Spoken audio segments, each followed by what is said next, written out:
Hi, I'm Steve, this is Toys in the Hood. So, loads of people have gone to Vegas for the Galactics for Star Wars Unlimited this weekend. I think some 4,000 people have gone. It's an incredible scale, but that does leave loads of us players stuck at home. Now, so that we don't miss out, Fantasy Flight have been supporting local stores, and they've been offering the Outer Rim trials this weekend. Now, I've just played in one at my local gaming store. I absolutely loved it, and I'm all fired up with Star Wars love that I wanted to share with you. So I was going to talk about that. Bit of a caveat that there's not going to be much strategy taught in this one. It's mostly me just talking about my love of Star Wars cards. So the Outer Rim trials have been a little bit vague. I believe each store has basically been given a booster box of carbonite boosters and left to run it themselves how they want in their store, which is it's really decent of them, actually. So I live in Nottingham in the UK. There's loads of gaming stores nearby. We're really, really spoilt. In fact, the reason I moved to Nottingham in the first place was Games Workshop's head office is here, and I got a job at Games Workshop. It was many years ago. Now, most of these stores are really good, and I'm really lucky that my nearest one is Boards and Swords in Derby, and those guys are exceptional. They really love Star Wars. In fact, they've really grown the community. The Legends of the Force pre-release that they ran, I believe that was one of the biggest pre-releases in the UK. And our last Tuesday night Star Wars open play, there were 26 players. Which, I mean, I've been to a few store showdowns which are smaller than that. They decided to make their Outer Rims trial a Trilogy tournament. So Trilogy is the new format where you have 3 decks. You can have any cards in there, so there's no banned cards anymore, so you can bring out your dust off your Jango Fett's and your Boba Fett's. But the catch is you can only have one play set across all 3 decks, so only 3 of any one card. When you then play, you've got your 3 decks, your opponent can choose to ban one. So if you're still upset about Boba Fett, you just get rid of it. Your opponent can't play it. Of course, your opponent gets to do that to you as well. And then what you have to do is you'll play essentially best of 3, and that means that you have to win with each of your leaders that you're actually playing with. Now, Boards and Swords added an extra rule for the tournament that each deck must be from a separate trilogy. So you've got to have one deck representing the prequels, one deck representing the originals, and one deck representing the sequels. This worked quite well for me as I've actually got them all built up. So I took an Admiral Trench Colossus deck. So this was a very heavy control deck. Very, very heavy control.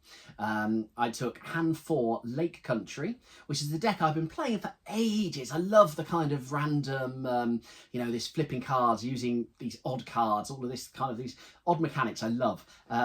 And actually, I've been doing really badly with it at first, but then I saw a deck online where the guy, he got rid of a lot of what I'd say was the fun stuff, you're my only hopes, Chewies, things like this, and actually focused on winning. And that's a really good deck to play, so I'm enjoying that. And then a Poe deck as well, with Energy Conversion Lab, which is a very, very fast deck, lots of space units, lots of Poe deploying and moving around, and then, well, Poe the old red card and a wrecker as well, just to ECL into your opponent when you need to win. So pretty brutal decks really, but fairly uncommon leaders to see in the game. So yeah, I really love those.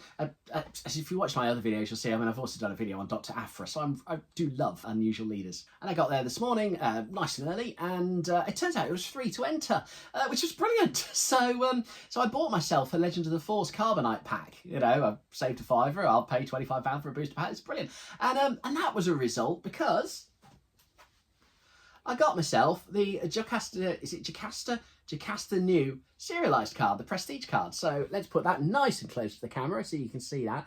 Absolutely lovely. So, I mean, that alone would make this my best Star Wars tournament so far. But yeah, it got better. So we played 3 matchups overall. First, I played Tom. He had a Yoda deck, a Piat deck, and a Kaz deck. So he banned my Trench deck, as he played it before and he wasn't a fan. And then I banned his Yoda deck, because I'm not a Control fan either. Although playing Control, I have kind of started to see it in a new light. Oh, it's also worth saying in Trilogy, you do this simultaneously. So we sort of hid a dice under our hands to do that. Then I played his Piat deck, which I managed to beat with my Poe deck. Poe's a lot faster than Piat, so that was that worked well for me. And then he played his Kaz deck.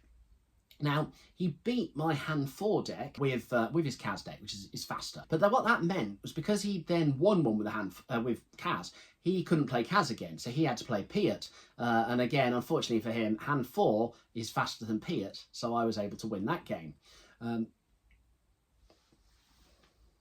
My second game was against James. He played Vader, Cad and Kaz. I banned his Vader. This was the jump to light speed Vader, so I knew there'd be lots of TIE fighters. I've struggled against that with any of my decks.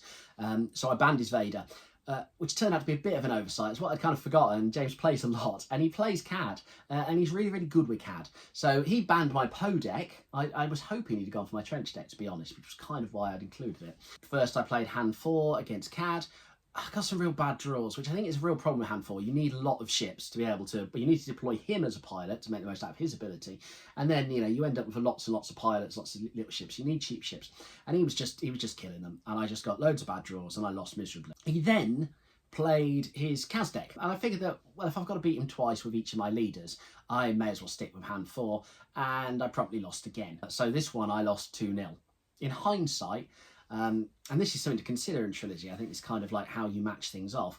I should have played my Admiral Trench against Cad because, you know, had I remembered, Cad is going to play units, he's going to ambush into me. My Trench deck is very much about billing people out and, you know, stopping them, just stopping their guys doing anything, which a lot of Cad is ambush, there's that ping damage. Well, he can't do any of that if you've not got any units on the table. So, yeah, lesson learned there. So that meant that I was then 1-1. My third and final matchup was against Chris. He bought Rey, Mother Talkin, is it Talkin? Telskin? And Vader. So I banned Rey, not wanting to play control. He obviously felt the same. He banned Trench. I then beat Salkin with my Han4 deck. And then again, as he didn't change leaders, with my Poe deck, which meant I went 2-1. So we'd played 3 matchups overall. The winner, Tom, he'd gone 3-0, and I'd come second with 2-1. Everyone else had won 1 match each. There were six players in all. It wasn't a big event at all, but it was really, really great people. And it was really good fun. The prize support was fantastic. We all got a carbonite pack for playing. I then got an extra one for coming second and another one for playing unusual leaders. I didn't get anything magnificent in the pools, but I've got, you know, a few prestige sort of filling some gaps in my collection, so that's cool. So yeah, it was a really good day. I really like the Trilogy format. I need to think more about how I would play it in future with matchups, but it's really nice to not have to worry about leaders that you really dislike, and you get a lot of variety when you play it.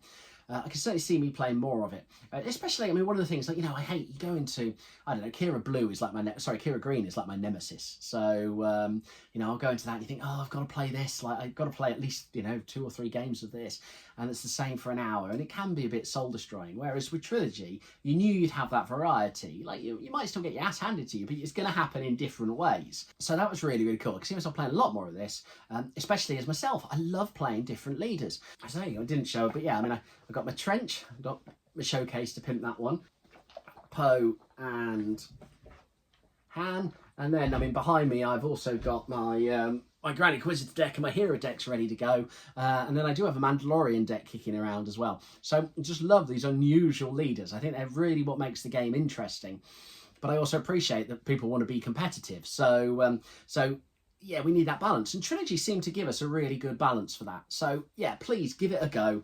Let us know in the comments what you think of Trilogy as well. Also, let me know what your store did for the Outer Rim. I know elsewhere in Nottingham there's some knockout tournaments going on. So yeah, thanks for listening to me. Yeah, I'm Steve. I'd say it was just a big thing about, I want to talk for 10 minutes about how much I love Star Wars. Loads. So like and subscribe, and I'll see you soon. Cheers.